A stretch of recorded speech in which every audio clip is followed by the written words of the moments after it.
মিথ্যা। আমি তাকে নিজ হাতে হত্যা করেছি। বিশ্বাস করি না। তবু রাবণের কথাই সত্যি, সত্যি এ রামের ছিন্নশীল। সত্যি যদি তোমার মহামণি বিষ্ণু সবার উল্লাসদাত্ম হয়ে থাকে, সত্যি যদি নির্বাচন সত্যি তোমার জননী, সত্যি যদি এই তরুণীকে একটি দিনের জন্য ভালোবেসে থাকো, তাহলে আমার মতে হাত রেখে বলো দৃষ্টি দাত, সত্যি কি তুমি শ্রীরাম হত্যা করেছ? সত্যি কি আর ঘোড়াদের সিদ্ধশীল? বলো দৃষ্টি দাত, বলো। তরুণী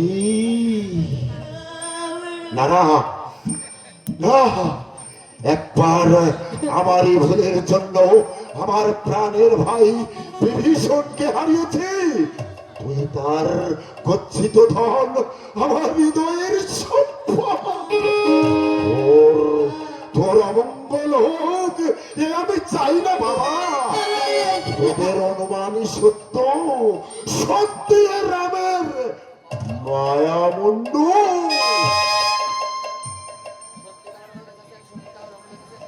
সত্যি সত্যি তাহলে আমার রঘুনাথ বেঁচে আছে। আমার রঘুনাথ তাহলে বেঁচে আছে।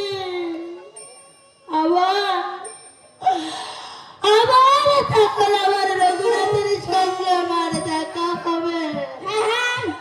যার পায়ের ছোঁয়ায় পাষাণে মানবী হয়, কাঠের তরি সোনায় পরিণত হয়, যে নামের গুণে জলে ভাসে লাভ আছে, তাকে কি কেউ মারতে পারে? পারে না, পারে না। তরুণী, কি গো লঙ্কেশ্বর, বলো এখনো তুমি সীতাকে চাও? হ্যাঁ, চাই চাই চাই। যতদিন এই দেহে প্রাণ আছে ততদিন সীতা আমার ধ্যান জ্ঞান স্বপ্ন সাধনা। সীতা হাসতে হাসতে জমকে বরণ করবে, তবু তোমার সাধনা কোনোদিন পূর্ণ হবে না লঙ্কেশ্বর।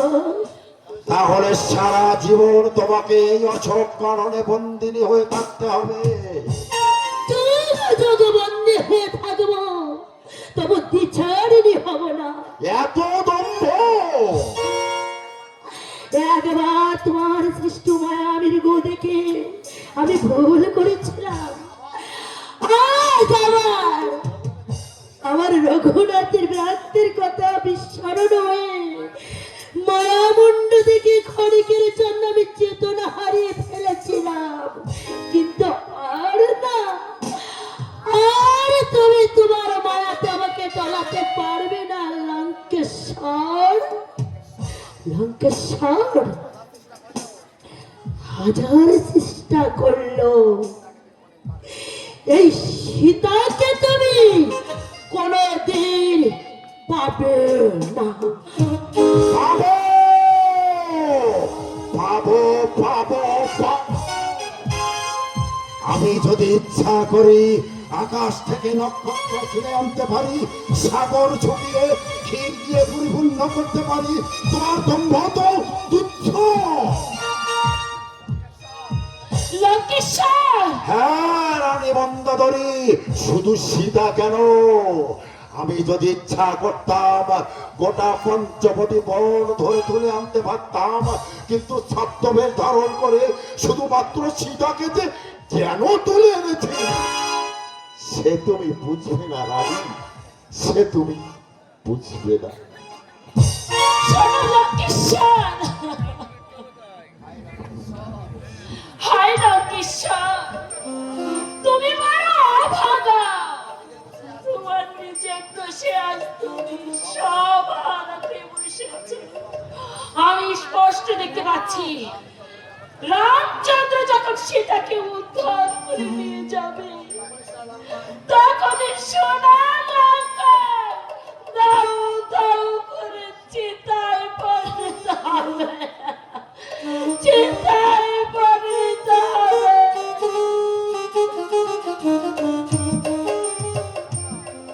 অনরক্ষ সেনা শেষ নাহি, একদল মরে পুনরায় আসন্ন দল। নাহি জানি কতদিনে যুদ্ধের হবে অবসান, কতদিনে জানো কিরে করিব উদ্ধার।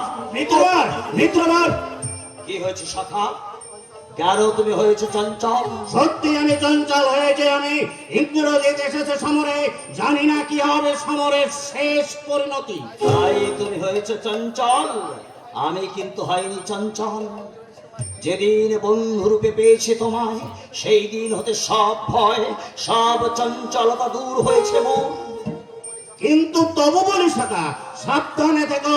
ইন্দ্রজিৎ শ্রেষ্ঠ মানবের এই সঙ্গ লঙ্কা মাঝে ভয়ে তার ব্রহ্মলোক, বিষ্ণুলোক, শিবলোক কাঁপে থর থর। তুমি তো রয়েছে সখা রাঘবের পরম হিতৈষী, তুমি দেখায় পথ, কেমন এতে মায়া জল ছিন্ন হবে তা। হ্যাঁ, আমি দেখাবো পথ। তাই তো সব কিছু বলে তোমার চরণে নিয়েছি আচ্ছায়। তাই তো মা মমতা বিসর্জন দে, নিষ্ঠুর অন্তরে বলে দেই কার মৃত্যু কি ভাবেতে হবে। বুঝি সখা বুঝি, তোমার মনের ব্যথা সব বুঝি আমি। আমার যেমন অযোধ্যা নগরী, তেমনি তোমারই তো স্বর্ণ লঙ্কা। সখা বন্ধু, অযোধ্যার তরে আমি কি কাঁদি না? আমি কি বুঝি না যে জন্ম